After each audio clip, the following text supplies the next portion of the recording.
I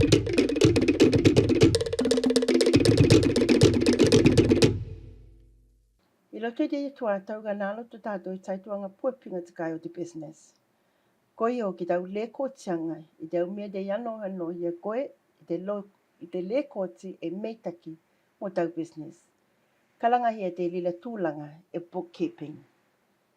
I loto i te ia tuhanga o te bookkeeping, ka nalo to tātou te tuhanga e hito, te ka lilo i ka tinamo i te puapinga o te bookkeeping. Aono ka toa tu tātou i hano tuhanga, te ka lilo e ia ka mamai te ianganga e bookkeeping i loto i tau business. Kalangahi e te lila e single entry method. E ka kāli katoa hi atu pehe e lauka i ako i te hanga, te tanga ngātu, i te iapinga i kalangahi ana e cashbook template. Ke vai te tailila tātou te hopengo o te iau tuhanga, a tātou ka nāloto, kuono katoa tu tātou ki tai tuhanga ke kalangahi ana e statement of financial performance mo tau business. Te uihanga. E ha te bookkeeping. E ha tona puapinga i loto i tau business. I loto i te business, tūkeke te tūlanga o te bookkeeping. Pela katoa tona puapinga. I nā la, te ia hanu hākalanga. E pahu, tā tātou uihanga, e ha i e pinga e bookkeeping. Tahi, e tuhanga te ia ki kite koe, tau puapinga e lauka maina. Pela katoa, tāu e paula. Te lua, e tuhanga te ia ka lauka, i te ka noho mai, i hanu leko ti meita ki te kai. Ke kite koe, me te puapinga hia nei, tau business. Tolu, e tuhanga katoa te ia ke kite koe, me ka tutaki telo koe, me kole. Me te mea wa puapinga tau business, ka tano i lela, a tutaki telo koe. Me a kole lau le koti ka ohi pailila ia koe te kite, e hia moni tau telo, ka tutaki ai. I loto i te business, me tupu te transaction, koe oki, te hoko atu, me kale, te tūtaki a ngātu i taia pinga, ka hinanga lohia ke kite i a taia kailo, ko lawihi e te li lau tuhanga. E lahi te ulawenga ka lauka ia koe, i te ka tinamo, i te iau tuhanga. Tahi, invoice issued. Me te i te tō, me ka soko i taia pinga ki tai tangata i mua ki ka tūtaki ia mai ai tau a pingala, ka soili la koe tai invoice ki te lila tangata. Ka lilo te invoice, i te ka mahala e kaiahu tai ka hinanga lohia ke tūtaki hia mai ki a koe. Te lua, invoice received. Me te i te tō, ailu koe i taia pinga i koe tai ngahi, me i koe te toala, me i koe to atake, i kole la koe tūtaki te lila. Ka soma i lila lato i tai invoice ki a koe, e ka tina mo, e kaiahu tāu ka tūtaki i koe i a lato. Te tolu, credit note, me te i te tū, pene ka hano mai tai tangata, ka hoki tai e pinga ki koe i a koe. E kole koe ka hoki tana moni, a sola koe tai credit note mana. Me hinanga lui lai ai tai a pinga ke, a lauka iaia i te tanga ngātu i tana credit note. Te hā, receipt issued. Me hoko tai tangata i aua pinga hokoko, so atu koe i tāna, so mai ai e tana moni ai tūtaki, ko soili la koe tai lisi te ia ka tina mo, wa lauka tāu, wa lauka tāna. Te lima, receipt received. Me tūtaki atu koe tai a pinga ki tai tangata, ka so mai lila te lila i tau risiti. Me te lila te tō, a so atu koe tau moni, ko so mai ai tau a pinga. So mai tau risiti, uoti a koe te tūtaki I taua pinga. Piono, checkbooks o butts. El puka deia me te moni lai tona tū. Me tūtaki koe I taia pinga ki te check ka le koti koe I te leila ki loto I tau checkbook. Ka lilo I leila deia e ia kailo e ia ka tina mou e uoti a koe te tūtaki I taua pinga. Te hito statements of account. E le koti deia ka sohia mai me ko mai I te ngai e hano putu ana koe I te hoko I aua pinga mo tau business.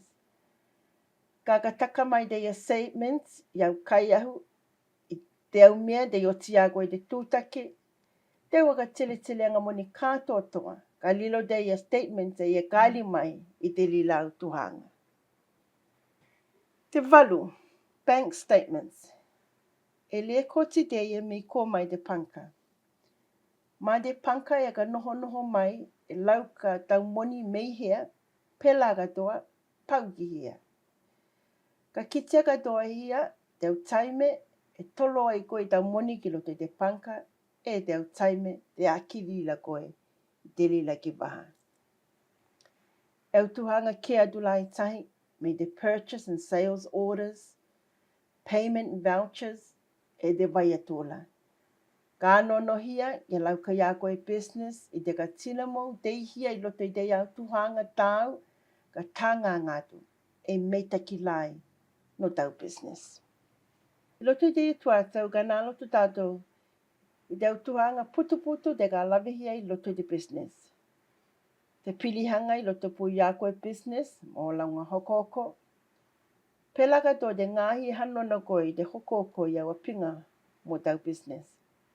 Ka takahi atu te tūlanga o te bookkeeping no te iau tuhanga.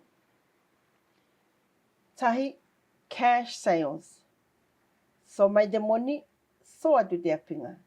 Ka soili la koe tai lisiti. Lua, credit sales. I kole I tūtaki hia mai tau.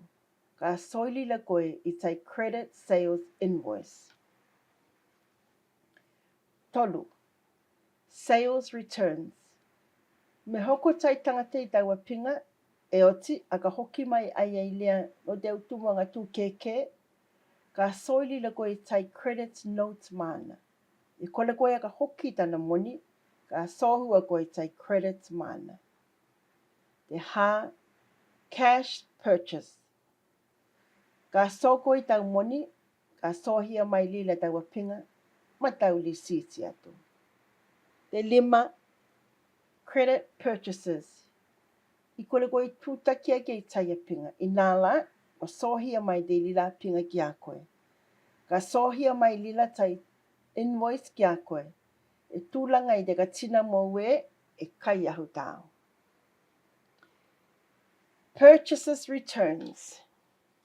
Mea ka hoki koe taia pinga, e kole tau moni a ka hoki ia mai. Ka sohia mai tai credit notes māu. Tona haitianga, me hinanga logo I te hoko atu taia pinga ke, e credit tau no te usi atu. Te mea polia ka hinanga lohia, e kite koe te tānganga I te iau tuhanga o te bookkeeping I loto ia koe, e doa ua longa hoko. Pela ka toi loto pū ia koe, ma te au tangata e hoko ana koe I aua pinga mo tau business.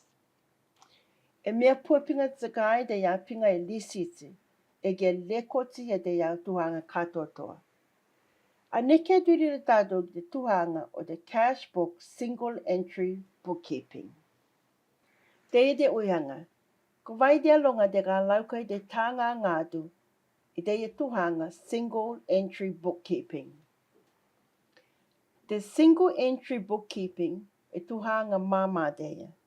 Tona haitianga, tano meita ki te e tuhanga mo teu business liki. Tano meita ki tikai no teu business sole traders. I koleu ki e lahi loa tā lātou tuhanga e lawe ana I loto I tā lātou business. E business hio huo ki te ia, e tailai tangata e ka tele ana I delile. Ka māmā hua I lele I lātou I te kite no hea mai tā lātou puapinga e laukala, pela katoa e aha huai a lātou au kai au. te uihanga. E hatikai te ia pinga e single entry system. Tona ka mālamahanga māmalo atu, me somai tai tangatai te moni e tūtaki da nā pinga, ka le kotiko i te lila ki loto tau system. Me ka soko i te moni e tūtaki tai a pinga i ko tai tangata ke, ka le kotiko i te lila ki loto tau system. Ko deia nake te tuhanga ka le kotihia ki loto i tau system, i aha i tai mea ke. Me te mea i lila ko le moni sohia mai, me kolela, a ko le moni soai, e iaha ko e le koti te lila. E tuhanga ke tō lila. Ka le koti ko i te lila tuhanga, ngahi ke. Iaha ki loto i tau single entry system. I loto i lila i te i tuatau, a galia tuau pehea tau tānganga i te iapinga e cashbook. I te le kotianga i tau mea te taugia le kotihia mo tau business. Te mea mua, a kalihi atu, pehea ko i te le koti nā lote te tata lima hua i tau cashbook. Te lua, a kalihi atu, pehea ko i te le kotianga me te ilunga tau cashbook i te Excel template. I nā la, e muage ka hano o mohu atu tātou, au tuhanga puapinga deia ke te tātou. Tai, date.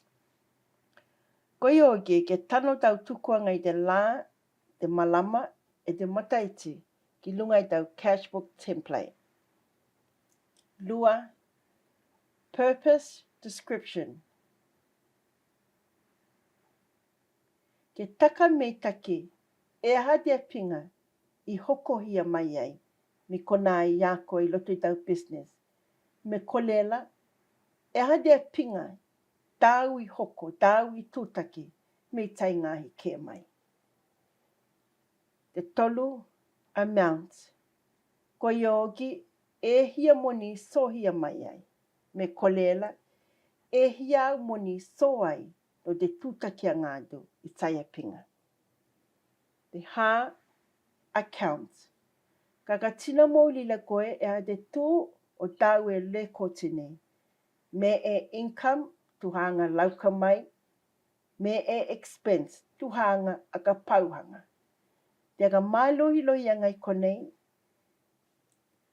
e iaha te iau tuhanga ki ngalo poina ia koe. Me tano te tukuanga o te iau a pinga ki loto i tau cashbook template, mako te au mea pauloa. In this activity, we look at how Kora balances her role as an environment officer while also running Auntie Kora's Pizza Hut. In September 2024, she records various transactions including pizza sales, customer returns, payments for suppliers, and expenses for utilities, staff wages, and maintenance. She has asked us to record these transactions in a cash book for her. Here's how to record transactions in a manual cash book designed to track daily, weekly, monthly, and even yearly cash transactions. We use the white pages to record daily and weekly transactions, and at the end of each week, we sum up all the weekly transactions on the blue page. And finally, at the end of every month, total all the monthly transactions on the yellow page. I will now complete the activity and then go through the solution afterwards.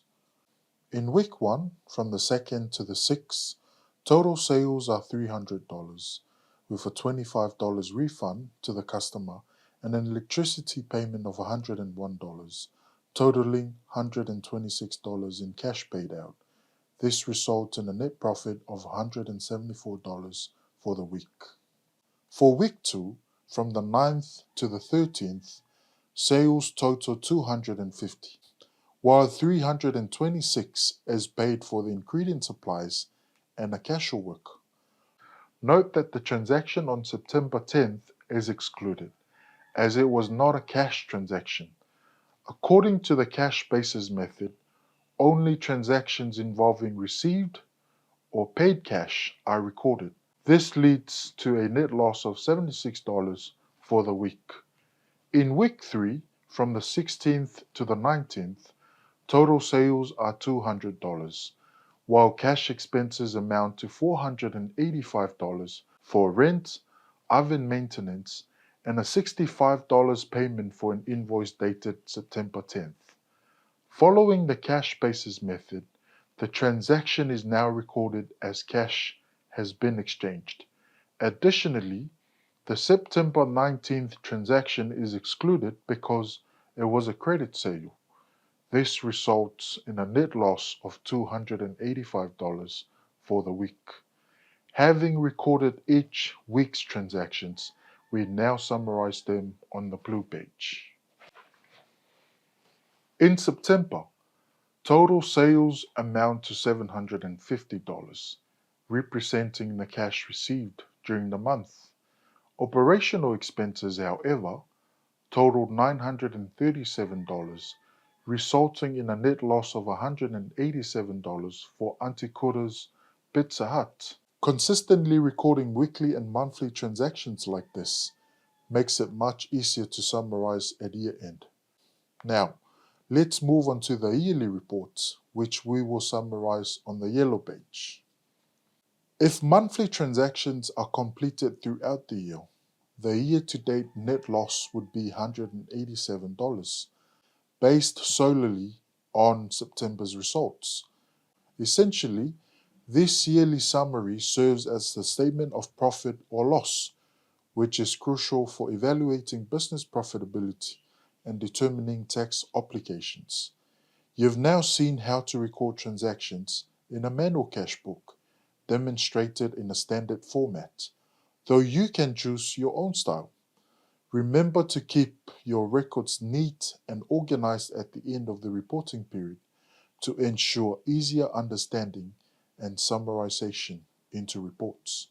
You may have also noticed the challenges of manually recording transactions and summarizing them for reporting. We will now shift our focus to the Excel template.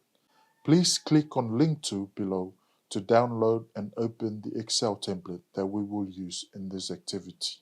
On this Excel template, it has the option of setting up your chart of accounts, recording transactions, and generating a statement of profit or loss. Now, based on the activity, let us first set up the chart of accounts for Auntie Koro. The chart of accounts classifies whether the charging account is an income or an expense. Next, let's record the transactions for the month of September. You can now see that all transactions have been recorded, noting that every transaction has a date, a description, an amount, and an account recorded under, whether an expense or an income, depending on the nature of the transaction. Let's look at a report that can be generated from this data, called the Statement of Financial Performance or Statement of Profit or Loss. This statement summarizes income and expenses over a specific period, showing whether the business has earned more income than expenses, which is a profit, or incurred more expenses than income, a loss. In this report, income represents cash received, while expenses represent cash paid. In this tab, we generate a profit or loss statement to assess Auntie Kora's financial performance for September 2024. The report shows that Auntie Kora's Pizza Hut incurs a loss of $187 for the month, with total net income of $725 and operating expenses of $912. While this report covers just 1 month, the same analysis to the entire year from January 1st to December 31st, 2024. As a business owner, understanding your annual profit or loss is essential, as it reflects your overall performance and also influences your tax obligations to the Inland Revenue team. Click on link 3 below to download the solution to our activity. You can then compare your answer with the solution provided. Tēnā teo tuanga tā tātou I nā loto no te bookkeeping. Tuanga puapinga te I ke lawe ko I lea I loto I tau business. Me te I nā muahi atu, e lahi tona me taki. Kakatina mo i te lila te tūlango tau business. Me te meitakila e, me kale, me ko le meitakilo ana. A mama hua ia ko i te kite, lauka mai tau puapinga meihia, e pauki hia. A lilo ai tauturu ia ko no te tete momoanga i tau telo. Ka hinanga lohi e kia mātau meitaki ko i te lave i te iau tuhanga o te bookkeeping, e meitaki lai no tau business. Te ka meitaki e dunei o te tuatau de ono mai, i te au tuhanga tā tātou i naloto mai. Me te mea uihanga tāu, e kore koe alaihia kia lingi mai ia mātou.